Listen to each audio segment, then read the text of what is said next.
Hello and welcome again to Hebrew Mindset Ministries. I am Brother Mitch and this is Studies in the Truth. As we go through the teaching today, please leave comments or questions.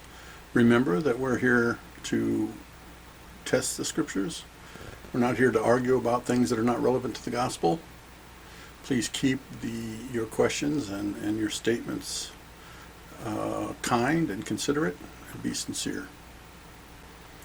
Lastly, if you're interested in knowing what Paul really was saying from a Hebrew mindset, Hebrew Mindset Ministries has produced a book, and we'll put the link below where you can find it at Amazon. You can get it in hardback or paperback or, of course, ebook. It's also possible to get the ebook for free at our website, Hebrewmindsetministries.org. I think that's it. Let's begin.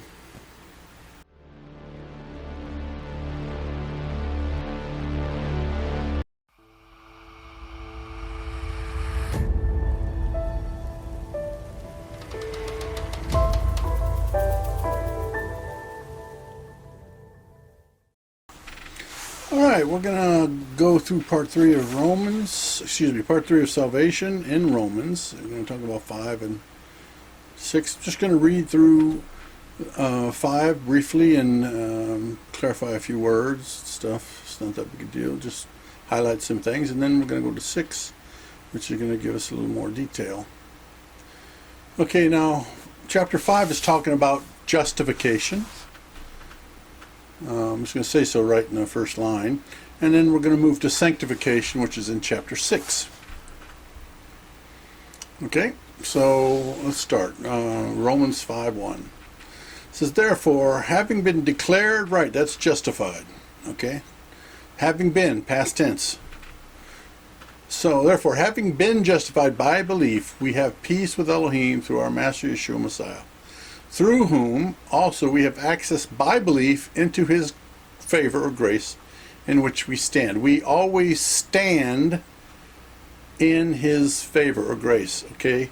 We never, that word stand means that our faith and hope is in his grace, okay?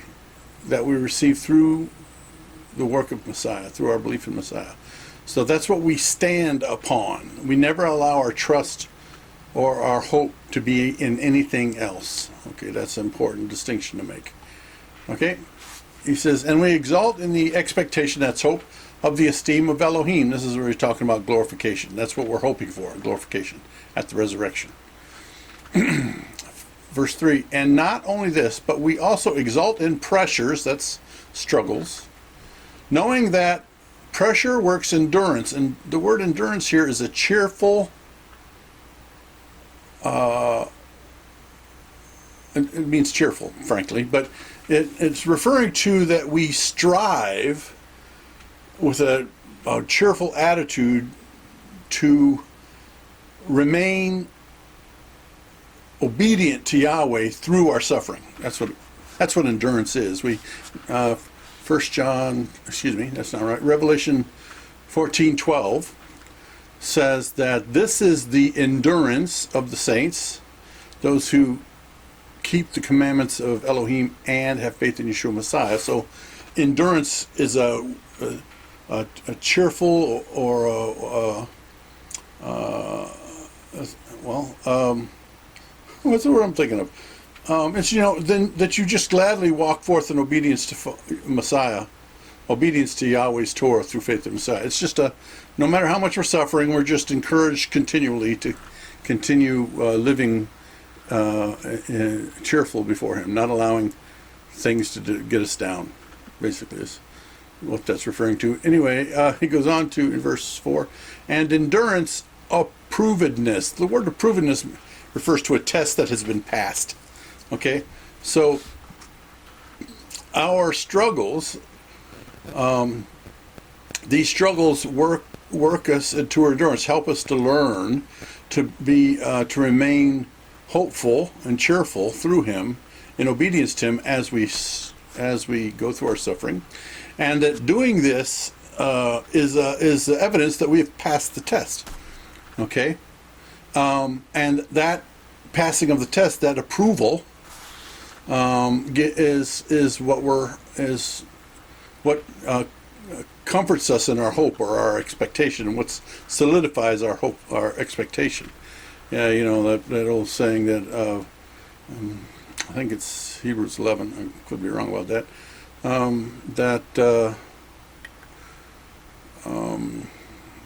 Faith is the substance of things hoped for and the evidence of things not seen. That's kind of what this is referring to here. Okay, it's what we're hoping for. Our hope is based on things we can't see. Okay, and our faith is evidence in us that these things will come true. In us and to us. He goes on, and 5, and expectation does not disappoint, because the love of Elohim has been poured out in our hearts by the set-apart Spirit, which was given to us. This is the promise of the new covenant. You know that I'll put write my Torah on your hearts, inside, put it in your inner man and write it on your heart. Right? That promise is that I will give you an inner spirit man and a heart to serve me, and that's what he's referring to here. His love has been poured out in our hearts to serve him. Okay, by his Spirit. 6, for when we were still weak, condemned to death, Messiah in due time died for the wicked. That word is lawless. Wicked is lawless, evil. For one shall hardly die for a righteous one, though possibly for a good one someone would even have courage to die. But Elohim proves his own love for us in that while we were still sinners. The word sinner is a transgressor of the law, 1 John 3:4. A sinner is someone who does not obey the law. Anyway, we're still sinners. Messiah died for us. Much more than having now been declared right, present tense, we are justified by his blood. It's Romans 3:25. We shall be saved from his wrath. So we are saved from sin and death. Justification, that's what that is. Salvation from sin and death. But we shall be saved from his wrath. That's the second coming. Okay, now many people read this phrase, this verse, and think that just because I have been declared right does automatically means that I'll be saved from wrath, and that's just not true. It's dangerous to take one verse and try to make a doctrine out of it. There's plenty of other things that prove that is not true, and he's going to get into them shortly. Okay, so be patient. Verse 10, for if, being enemies, we were restored to favor with Elohim through the death of his own Son, much more, having been restored to favor, we shall be saved from his life. Again, there's two salvations, the one we have and the one we're waiting for. One spiritual, one physical. And not only this, but we also exalt in Elohim through our Master Yeshua Messiah, through whom we have now received the restoration of life. That's justification. So this whole chapter is about justification. Okay, the next chapter will be, well, now that we're justified, do we continue doing something? And the answer is no. Okay. Verse 5.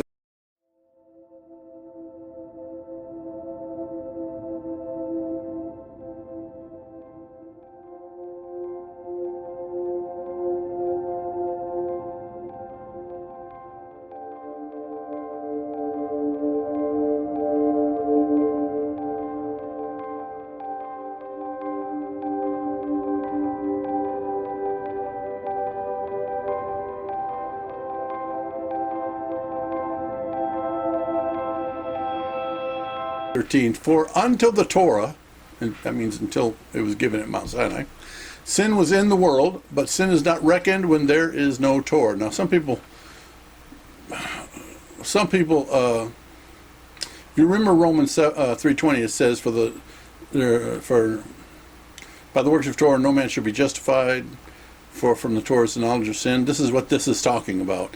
The word reckoned here, people have been understood this to mean that sin was not accounted, or sin was not reckoned against those people that sinned in the past because they didn't have the law, meaning that even though they did sin, they were not held guilty for it. That's not what this is talking about. And the next verse is going to prove that. When Mr. Strong did the Strong's Concordance, when he gives the definition, he gives the roots and all the things from which the word comes from. He gives you the very basic meaning of what it is in a couple of different possible contexts. And then he uses a colon, and then he gives his opinion about how it could be interpreted, or how it has been interpreted, translated in the Bible. Okay, but that doesn't actually mean that those phrases are translated correctly. He translates this as it's from two other. It's the name. The word is elogio. I can't say that. It's it's the Greek 1677 in the Strong's. It comes from two words. The first one is in. It means a position, a fixed position of place or time or state. Okay, and the other one it comes from is logos. Now he logos is something said, and it's including the thought. Okay, something you say or something you think of saying. Okay, or something that has been said or thought. Okay. He translates this word elogio as to reckon in, that is, to attribute. Now what this word really means is being in a position of place, time, or state related to something that has been said or thought. Okay? And he in his opinions, he considers this, he says, to impute or put onto the account. Now this idea is that you have an account, like at a bank, and you have no money, you've not earned any money, but somebody puts money into it, that this is what this means, and that's just not really true. It means to reckon or to attribute something. Okay? In this context, he's referring to, what he means here is that before the Torah was given at Mount Sinai, people were still guilty of sin. But they did not reckon themselves as guilty of sin. Why? Because they didn't know what the Torah said. They were not in a place or a state of understanding or knowledge, a reasoning mental facility of knowing their guilt. And this is what Paul is talking about in Romans 7, when he says, I did not know the covenant of sin to the law, said thou shalt not covet. Okay, that's what that means. Okay, so they were guilty of sin, and you're going to see they were condemned to death, but they just didn't know it. Okay, 5:14. But death reigned, so death still reigned, from Adam until Moses, even over those who did not sin according to the likeness and the transgression of Adam, who is a type of him who was to come. That who is a type of him who is to come refers to Messiah as the second Adam. Adam being the first, and Messiah being the second. Adam is the first son of Elohim. He was the one created by him. Messiah is the second son who was born of him. And so Paul talks about in 1 Corinthians 15 that the first Adam was earthly, the second Adam is spiritual. So, just so you know. He goes on to say in verse 15, but the favorable gift is not like the trespass. It means grace is not the same as sin. For if by one man's trespass many died, much more the favor of Elohim and the gift of favor of the one man, Yeshua Messiah, overflowed to many. What he's saying is that, listen, Adam sinned one time, one sin. Through that one sin, Adam and all of his descendants were condemned to death for that one sin. But because of the righteous act of Messiah, that through which we are justified, it covers many sins, not just one. Okay, and really that's all the next several verses are going to be talking about. It means the same thing. He says in 16, and the favorable gift is not as by one having sinned, for indeed the judgment was of one unto condemnation, that means death. But the favorable gift is of many trespasses unto righteousness. Means we have been declared right or justified from all of our sin by belief in Messiah. For if by the trespass of the one death did reign through the one, much more those who receive the overflowing grace, favor, and the gift of righteousness shall reign in life through one, that's Yeshua Messiah. So then, as though through one trespass there resulted condemnation to all men, so also through one righteous act, that means Messiah's sacrifice, there resulted righteous declaration, justification, of life to all men. For as through the disobedience of one man many were made sinners, so also through the obedience of one many shall be made righteous. And the Torah came in beside, so that the trespass would increase. What he's referring to here, that when the Torah came in, people understood there was more. It increased, the trespass increased, meaning that we understood more about what sin was and the consequence of it. It's about knowledge. Okay? But where sin increased, favor increased still the more. That no matter what we sin, as many sins as we found that we were guilty of, Messiah's grace, Yahweh's grace covered them all through our faith in Yeshua. Verse 21, so that as sin did reign, used to reign in death, even so favor might reign through righteousness to everlasting life through Yeshua Messiah, our Master. What this last verse is saying is that we were guilty of sin and it ruled over our life, but now favor rules over our life. But that favor must work through righteousness, which is obedience to the Torah. Deuteronomy 6:24 and 25 says, to guard and do all the commands of this, for it is our righteousness when we do so. Okay, so favor reigns through righteousness, this righteous behavior, and ends in eternal life through our belief in Messiah. That's what this means. Now, people are going to argue with that that's not what it means, but Paul's going to say it again in Romans 6. So let's get there. 6 is about sanctification, all right? He says, what now? He said, okay, we've been justified. Everybody that's believed in Messiah has been justified. There's been set free. Now we got to let that grace reign in righteousness, through righteousness, right? So, and I said righteousness means the obedience to the Torah. And Paul's going to verify it right here. He says, remembering that the context is we've already been justified through Yeshua Messiah. Okay. What then shall we say? Shall we continue to sin? 1 John 3:4 says that sin is the transgression of the law. It's lawlessness. So Paul is asking, now that we've been justified from sin and death, shall we continue to disobey the law so that favor can increase? And he says, God forbid, let it not be. How shall we who died to disobedience live in disobedience? That's what he's asking. We died to that. Why would we continue to live in disobedience if we died to disobedience? It's like asking, if Messiah died for me to pay for all my disobedience, why then, after I believe in him, would I continue walking in disobedience? Wouldn't that make him a servant that allows me to sin? That's Galatians chapter 2. And in that part, Paul says, God forbid. Messiah did not die for us so that we continue disobeying the law. That's not what he did. Because, as Paul says in Galatians, if we continue to sin, I prove that I'm a transgressor because I rebuild what I once overthrew, which is condemnation of sin and death. We'll get to Galatians at another time. But no, you're not allowed to disobey the law after you've been justified from it. Okay? So he goes on in verse 3, he says, or do you not know that as many as were immersed, that's baptized, into Yeshua Messiah were immersed into his death? We were therefore buried with him through immersion into death, that as Messiah was raised from the dead by the esteem of the Father, so also we should walk in newness of life. Okay, the old man I used to be, when I go into the baptism, when I go down, it's a picture of me dying with Messiah and being buried with him. When I come up out of the water, it's a picture of me being resurrected with him. Okay, a new man. The old man died. The new man is made alive again. It's talking about our inner spirit man, okay? That inner spirit man that is being born again is to walk in the newness of life. Remember, the Torah is disobedience that leads to death. Deuteronomy 30 says, I give you life and good, death and evil. Choose life. All right?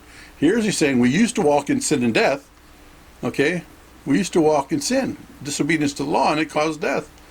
Now I'm walking in the newness of life. If I walked in death by disobeying the law, then I walk in life when I obey it. That's Deuteronomy 30. In fact, Paul says the very same thing in Ephesians chapter 2, verse 8 and 9. Well, 8 through 10. I'm going to go there simply because this is one of those verses Christians use all the time to say, see, I'm saved by grace and not by works. Okay. Let's read the whole thing, shall we? For by favor, grace, you have been saved through belief. It is not of yours. It is the gift of Elohim. It is not by works, at least so that no one should boast. That's justification. And that's right. That's free. It's the part of the Abrahamic covenant that we came into. But after we come into that Abrahamic covenant, remember the shadow pictures, now we're standing on Mount Sinai, okay? About to enter the wilderness. And there's a condition to that to inherit the kingdom, and that's obey my voice and keep my covenant. Anyway, he goes on, and this is showed out right here. In verse 10, he says, for we are his workmanship, created in Yeshua Messiah, unto good works, which Elohim prepared beforehand that we should walk in them. What standard of good works did Yah prepare before Messiah came that all of his people should live by? It's the Torah. It's the law. Okay? That's what it is. Okay? So what Paul's saying here is, listen, you used to disobey the law. Messiah died for you. Believed in Messiah. When you believed in Messiah, your baptism is a picture of dying with him, being buried, and being resurrected again. But you're resurrected into a new lifestyle, a new man that walks in obedience to the Torah, which ends in life. And we're going to see that a little further as we get going. He goes in verse 5. He says, for if we come to be grown together in the likeness of his death, that's through baptism, we shall, future tense, be also in the resurrection. Now he's talking the same thing that Romans 5 was saying about, now that we have been justified through him, we shall be saved by his wrath. This is saying the exact same thing. But you're going to find in here, he's going to give the condition. There's a condition involved in that. Verse 6, knowing this, that our old man was impaled with him, it died with him, so that the body of sin, this physical body, might be rendered powerless to serve sin no longer. Serving sin. Sin is transgressing the law. Serving sin is walking in disobedience to the law. That's what that means. To serve sin is to serve death. Okay? Now, because we have been reborn in the inner man now has power to take over the physical man. That's what he means. That the old man, the old spiritual man, has died and been resurrected into the new man, so that this body of sin can no longer have the power to force us to live in disobedience. My spiritual man is there to help me bring this body into subjection.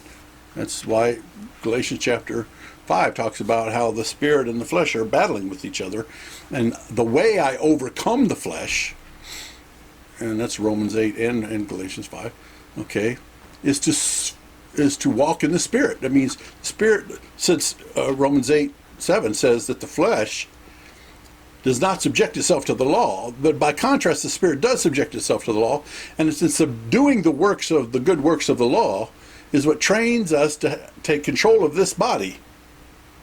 And he's going to make some language in here that is going to refer to that in just a minute. Okay. He says, verse 7, for he who has died has been made right from sin. That means you've been justified from sin. Death justifies you from sin because the price of sin is death. Okay, so death does that. But, so the inner man has died. We died with Messiah, so that he's free of sin. The penalty, that condemnation is gone. Okay, and if we died with Messiah, we believe that we shall also live with him. It's another, like 5, it's a promise of the resurrection, right? Knowing that Messiah, having been raised from the dead, dies no more. Death no longer rules over him. No longer has any authority over him. For in that he died to sin once for all. He died for all sin. But in that he lives in Elohim. See, he died to sin and lives to Elohim. That means lives to serve him. Now, we know he served him his whole life because he was free of sin. But this is a pattern, okay? And he's going to talk about it in the next verse, I think. So you also reckon yourselves to be dead indeed to sin. That means disobedience. Consider yourself dead to disobedience, but alive to Elohim in Messiah Yeshua. So just as he died for sin and lives to accomplish the righteousness of Elohim, it's our job to die from the sinful man and walk in the to serve Yahweh in the righteousness of the new man, the righteous man, the one that obeys. There, 6:12 says, therefore do not let sin reign in your mortal body to obey its desires. Don't let your physical body force you into disobeying. Neither present your members, physical instruments, arms, legs, hands, feet, whatever. Do not present your members as instruments of unrighteousness to sin. That means to disobey the law. But present yourselves to Elohim as being alive from the dead, and your members of instruments of obedience.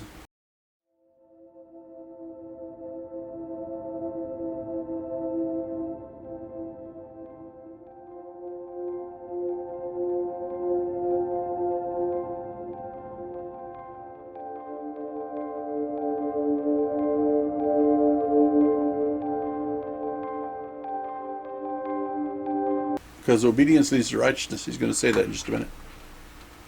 For sin shall not rule over you. No, it means it no longer condemns you. For you are not under the law, but under favor.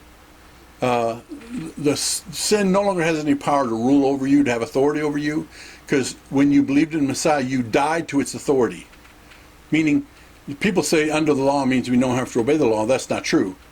What not being under the law means is that I've been saved by Messiah, and the sin and death that I owed, that sin debt, is no longer on me. It's been removed. I'm no longer under the condemnation of death for past sin. It's been forgiven to me, so I'm free.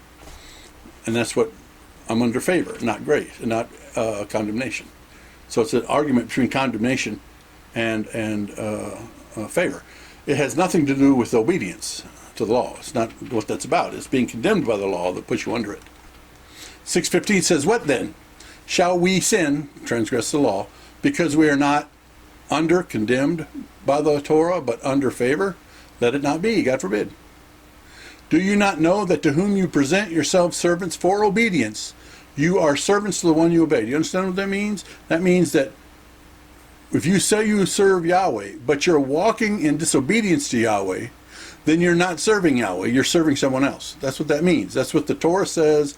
Deuteronomy 28:14 says this, that if you turn to the left or right of anything Yahweh has commanded, to go after other mighty ones to serve them. So if you turn to the left or right of anything Yahweh said, you're serving some other deity, not serving him. Okay? So, you are the servant of whom you obey. Well, what does he go on to say in that verse? Whether sin unto death or obedience unto righteousness. Okay, what's that mean? If you continue as a justified person, if you continue to serve sin, means disobedience, it leads to death. It always will. But if you serve obedience, obedience to what? If sin is the transgression of the law, obedience is a reference to obeying the law. Okay? So if you serve sin as a believer, if you serve sin, it leads to death. If you serve obedience, it leads to righteousness. Okay? So even as a believer, if you continue to live if you continue to refuse to obey the law, it brings condemnation. Because the wages of sin is death. That doesn't change just because you believed in Messiah. That is still a universal truth. You reap what you sow. Okay? That's what Hebrews 10:26-31 is telling us. If we sin willfully, if we, believers, sin willfully, meaning we know what the law says and refuse to obey it, there is no more sacrifice for sin because we've trampled on Messiahs, but there is a fearful expectation of a fiery judgment. You need to really consider what that's saying. Okay, 17. But thanks to Elohim that you were servants of sin in the past, yet you have obeyed from the heart that form of teaching that which we have been entrusted. That's about belief. Let me see. When he says that form of teaching, it's really about belief. That form of teaching that you've been justified through faith in Yeshua Messiah. Okay? You've obeyed that from the heart. Meaning that you're sincere about living it. Okay? And that's a reference to obedience. He's going to say so here. Okay, and having been set free from sin, and he's referring to death, condemnation there. You've been saved from sin and death by your belief in Yeshua Messiah.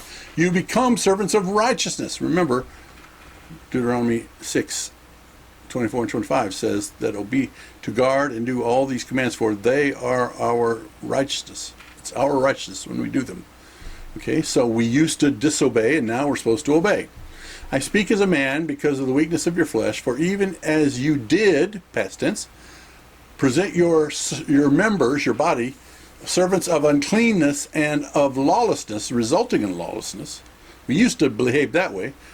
We used to do unclean things and eat unclean things, and we lived lawlessly. We used to do that.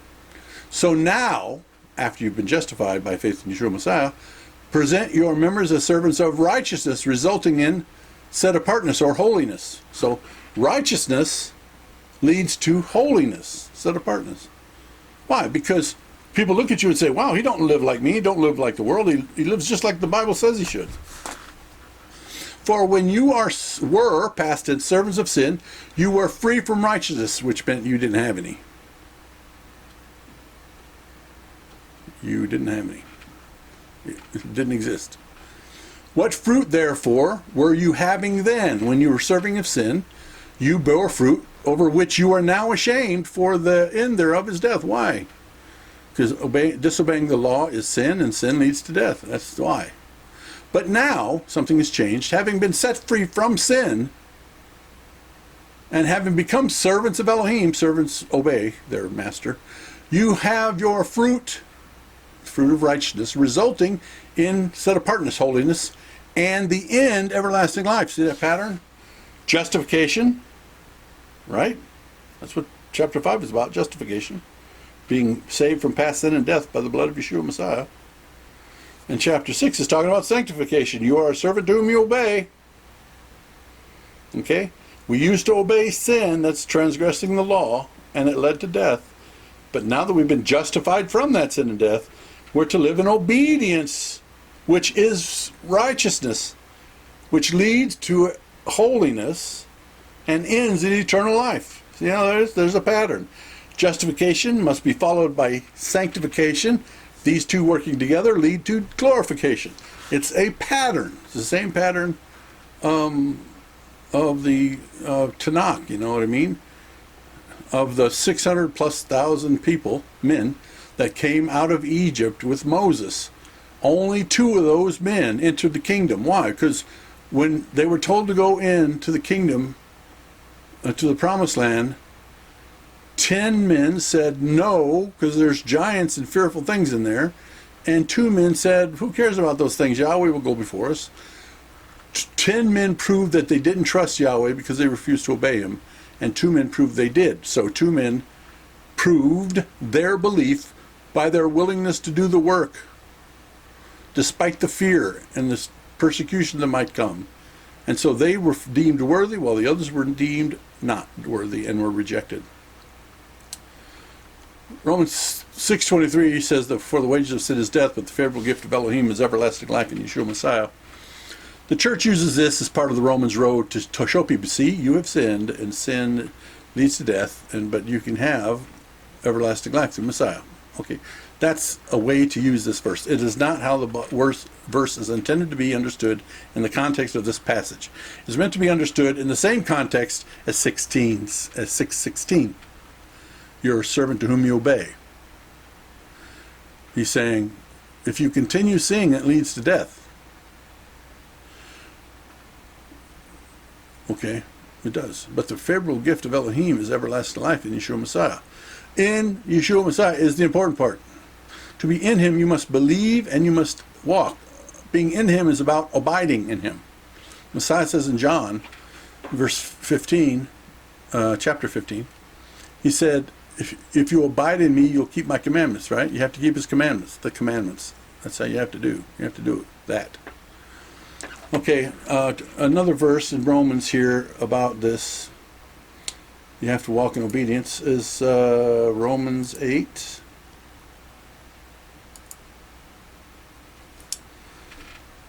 In verse 8 and 12. Remember, in 8:7, it says, the mind of the flesh is enmity with Elohim, for it does not subject itself to the law. So the fleshly man does not subject himself to the law. That's a fleshly man. If you're out there calling yourself a believer, but you do not obey the law, you're walking in your flesh. Don't blame me. Tell Paul. Romans 8:7. in 8:12 he says, "So then, brothers, we are not debtors to the flesh to live according to the flesh." We don't owe our flesh anything, because Messiah died to free us from death. We owe Messiah everything. We don't owe this body nothing. For verse 13, for if you, brothers, he's talking to brothers now, if you live according to the flesh, which does not subject itself to the law, you are going to die. But if by the Spirit, that's your spirit, not his spirit, you put to death the deeds of the body, you shall live. What's that mean? Your spirit man wants to obey. Okay? If your spirit man wants to obey, it's going to follow the leading of his spirit, which wants you to obey. Okay? Remember, Ezekiel 36:27 says that he puts his spirit within us to cause us to live and to obey his laws and right rulings, right? That's the purpose of the law. The spirit is to lead us into obedience. Okay? So if we're following our spirit man that, according to Romans 7:22, delights in the Torah, and 7:25 that serves the Torah, if we're letting that spirit guide us, our spirit man guide us, and his spirit will lead us into righteousness of the law, obedience. If we do that, it'll put to death the deeds of the flesh. Why? Because the flesh is guilty because it doesn't subject itself to the law. If we follow the Spirit, who does subject itself to the law, then we're no longer guilty of a sin. Because we're not living in sin, we're living in righteousness. Remember, it's about living in. It's not about mistakes. Okay? It's never been about mistakes. David made mistakes, Abraham made mistakes, all these people made mistakes, yet they were still accepted by Yahweh. Why? Because it wasn't about their mistakes. Their sin was a mistake, not a lifestyle. If you live in disobedience to law as a lifestyle, well, that's going to lead you to death. But if you live in obedience to the Torah as a lifestyle and stumble into a sin, that sin won't count against you. Why? Because your heart and mind and strength is focused on obeying him. So your sins won't count against you because your heart was right. Some people say, well, even though they walk in sin, and I tell them, listen, you're not supposed to be eating that, or you're not supposed to be practicing that. They'll say, yeah, I know, but I know the scripture says that, but he knows my heart. Yes, and it's desperately wicked above all things. If you allow, Proverbs 28:26 says, the man that follows his own heart is a fool, but he who walks wisely. Does it say believes wisely? No, it says walks wisely is saved. Okay?